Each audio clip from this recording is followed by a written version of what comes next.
like to talk about be careful what you ask for. There are a lot of things we desire to have, but in one of those things, there are sometimes consequences in order to get them. Sometimes we don't even think about what it takes to get the things that we ask for. Sometimes it's off the top of our minds and off the top of our heads. We just ask for whatever we think we can ask for. Sometimes it may be something small. It may not mean a whole lot. It could be something great, something big that you may ask for. But in asking for it, have you thought, are there a consequences that's coming with it? Or do you just think it's going to come at no cost? Now, some things do come at no cost, but there are a lot of things that comes at a cost. And before you ask for it, you actually got to sit down and sit still and think to yourself. And you got to say to yourself, will this cost me anything? And if it do, and if you think it may, you need to sit still and count up the cost. Because the one thing I find that people will go before themselves and they'll do things. And then when the outcome comes, they sit back and look at the after effects. Then they'll say, oh, I wish I had counted up the cost. Because this is not what I thought it was going to be. You know, sometimes it's not what you think it's going to be. But once you made the decision, it's too late. It is too late. So, you know, I was thinking also in the Bible that in the Old Testament, they just kept begging for a king, just kept begging for a king. Or they just want a king. You know, sometimes people want what they see other people have. But you don't know how that person got what they have. So if you want what they have, and if you have to go through what they had to go through to get it, you might think twice before you ask for what you see someone else have. Yes, they asked for a king. They begged for a king. That finally, God gave them a king. And what happened? King David. I guess they wish they never even asked. Because it won't look. It didn't look. They thought it was going to look good. It won't be good. But they found out it wasn't good as they thought it was going to be. So then after they got it, you ever had somebody say it was too hot to hold and too hot for something too old and something else? Yeah. Wish they never even seen them. When you already free and you don't have all that bondage and you don't have all that restriction on you and you can move about more freely, what you begging for a king for? Which way you got it? What somebody else got? And then of all things, God went on done it. Well, it was not in his will, but he went on done it, what they want. Okay? You want a king? You got him. And then you stuck with him. You don't want to get something that you're going to be stuck with and nothing you can do to get rid of it. No, you really don't want it. You really don't want it. You got to think twice before you ask for certain things. We all know, we all have experienced it somewhere in our lives. Somewhere we experienced it. Then I heard a lot of people, and I'm not laughing because it's funny, it's just the fact that when you know, that you know, that you know, that you know, when you hear people say different stuff and you know what it can take to get what you asking for, then yeah, it's more like a sigh of, Lord, help them, Lord, because they really don't know what they're asking you for. Some people say, Lord, I even heard a MUKBANG said maybe about a month ago.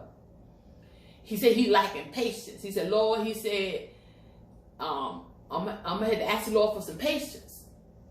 Okay, really? You read the word? Do you know the word? What the word said? What patience do? Huh? Patience worketh tribulations. So while you asking God for patience, you better be ready for the trials. Because you don't really know what state you are really in until you ask God for some patience. And when you ask God for some patience, And then those trials start coming, and you done failed that trial, and another trial start coming, and you done failed that trial, and another trial. You know what I'm trying to say? And you just keep on failing.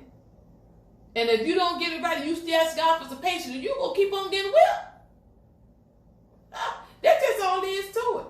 You asking, and God giving you what you asking for, but you don't even have sense to realize, Lord, please help me. I never want to ask God for patience. I'm going to try to work what's within me and see what I need and say, Lord, just help me. Help me, Lord. And try to work on what I see within me that need to be, better inside of me. But to just ask him for patience, oh no. I learned that a long time ago. You never ask God for patience unless you're ready to go through the trials. You're ready to walk through the fire. Especially when you've been at this for a long time. And it takes more than 1, 2, 3, 5 times to get you right. And you got to walk through that fire. Who wants to walk through fire? Woo! Sometimes that fire don't feel good. Now, he ain't going to consume you. I don't believe he's going to kill you, but he's going to try to straighten you out because you asking him. So he's going to do what you ask him to do. It just works just like that. Sometimes ask the Lord for a closer walk with him. When you ask God for a closer walk with him, that is something very sacred. A lot of times people say, I want to be like Jesus. You really want to be like Jesus? Or humble and lonely? You really wants to be like Jesus. You remember the walk Jesus walked? From the time he was born, he left his parents at that early age, and what he did and the sacrifice he made. Do you really want to walk like Jesus walked? Do you really want to be like Jesus? Now, we're supposed to be a form of Jesus. We're supposed to take on that form of him in a positive way. But when you ask God for a closer walk with him, and all of you get as close to God, close as you can, then your life got to start being different. Some of the things he's seeing you that should not be, you asking him for that closer walk. So therefore, he has to purge out all that old stuff. Everything is not like him, he has to get rid of it. So that you can walk close. There's nothing wrong with asking God for a closer walk with him. There's nothing wrong with it. But be prepared for the battle. Because the battle is not yours. It will be the Lord's. Because if you want to walk closer to him, you ain't just going to walk closer to him any old kind of way. No, it ain't going to happen. It ain't going to be any kind of way. It's going to be the right way or no way. And that's it. Period. That's what it said. Period. Oh, I was thinking just when I said that, I was thinking of one time in my life, I didn't actually ask God for this car. I claimed the car in advance and said what I wanted and said exactly, I'm talking verbatim exactly how I wanted. And the Lord honor in the years past that what I asked for, he did just that. Now, sometimes people ask God, Lord, I want you to give me a car. Lord, I need a car. Lord, please give me a car. I'm believing you're going to give me a car. That's good.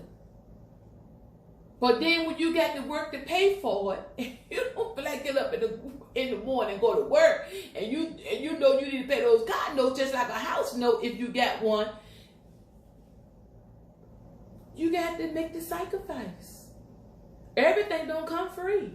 Yes, some things do come free. Thank God for the thank God for the things that do come free and the ones that receive and get the things that come free. But everybody don't have that easy road.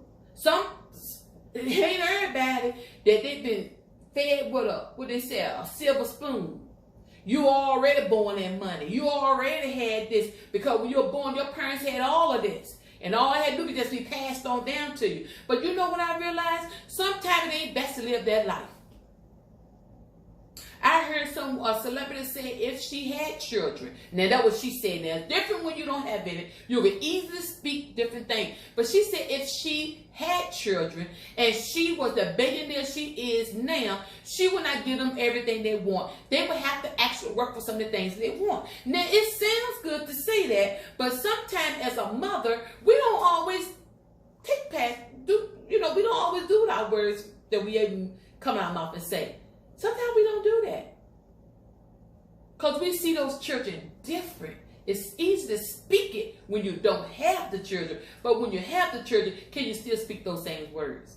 Now, if you can't, that's all good. But most mothers can't. Most mothers can't do it. Most mothers can't not do it. Some people even said, Lord, save my companion no matter what.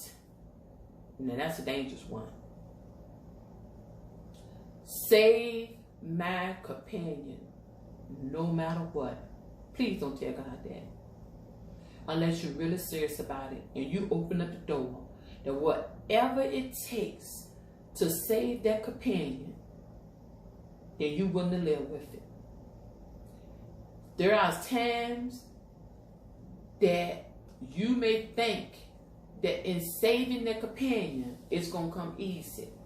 Now, you got to remember, suppose you have a wayward companion, difficult, stiff-necked, stubborn, hard-headed, street runner, whoremonger, may even be on drugs. And you don't know what it's going to take for that individual to surrender to the Lord. While you on one side praying and asking God to do this thing, no matter what it takes, do it, Lord. And on the other side, that person that you're praying for and have given it to the Lord, that person to the Lord, and not ready to receive the Lord and still running their life the way they're doing it, what is it going to take? Sometimes, and that may sound harsh, but what if it took death?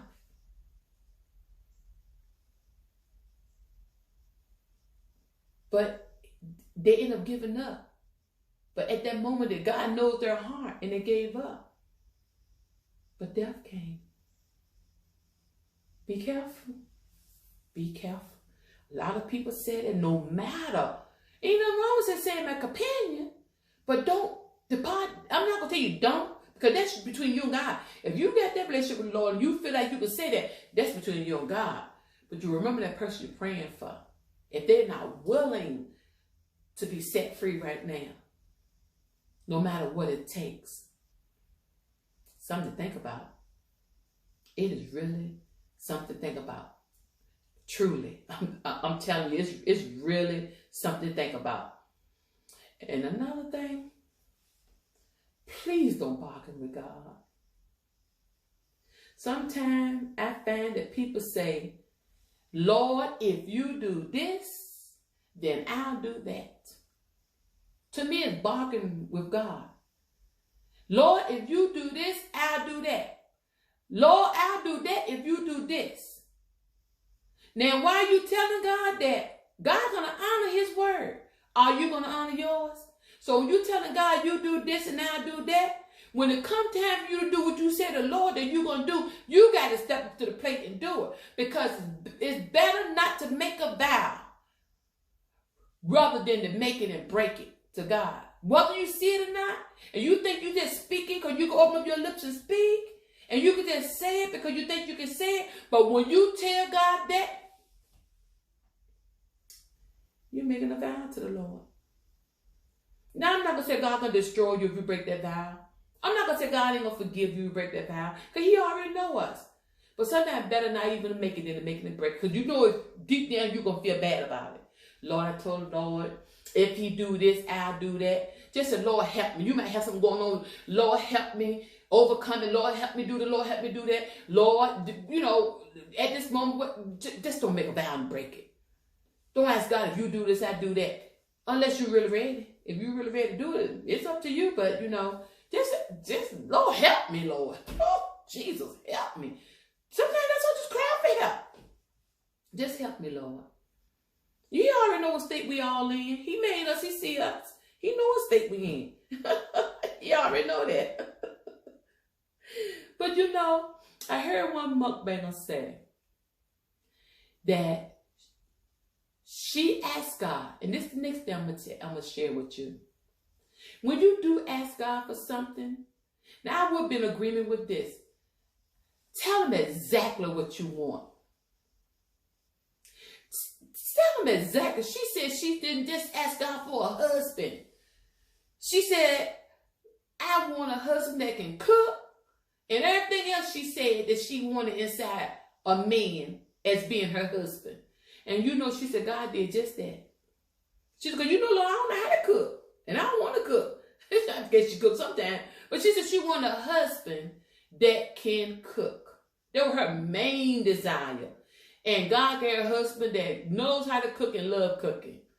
So when you ask God for a companion, and you know exactly what you want, you know you don't want no lazy companion, don't want to go to work every day. Or when you're scared to go to work, laying up in the bed making excuses. You know you don't want that. You don't want to go cut the grass. Don't want to do unless you plan on doing it and you don't mind doing it and you don't care about it and let it be. But if you know you don't want that, Lord, please, Lord, don't send me no lazy man, lazy woman, don't want to cook, don't want to wash the dish, don't want to clean the house, don't want to take care of the kids, want to run that street every day. I don't want a Lord. Send me somebody going to be a help me. Not just help me be built, but help me take care of my family that you gave me. Lord, I want a good companion. Ain't nothing wrong with telling the Lord that. Lord, make her just for me. Yeah. It's out there just for you. And for all you know, it's she or he been a darn time. You just gotta go, he's all found a way, found a good thing. So while we gotta wait for that good thing to come find us, we gotta be here waiting. Just waiting to be found. Ain't nothing wrong with telling the Lord that. Ain't nothing wrong with it. Tell him what you want. See, don't he do it.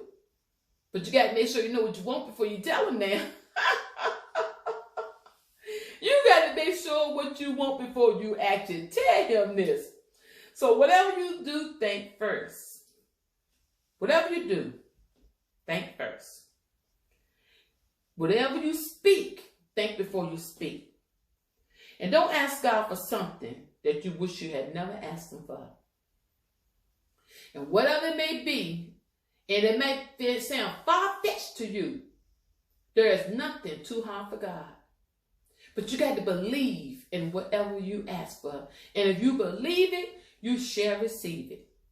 Thank you for sitting with me today while we discuss. Be careful what you ask God for. And CANdidConverSations, sit and talk. You have a great day, and God bless you.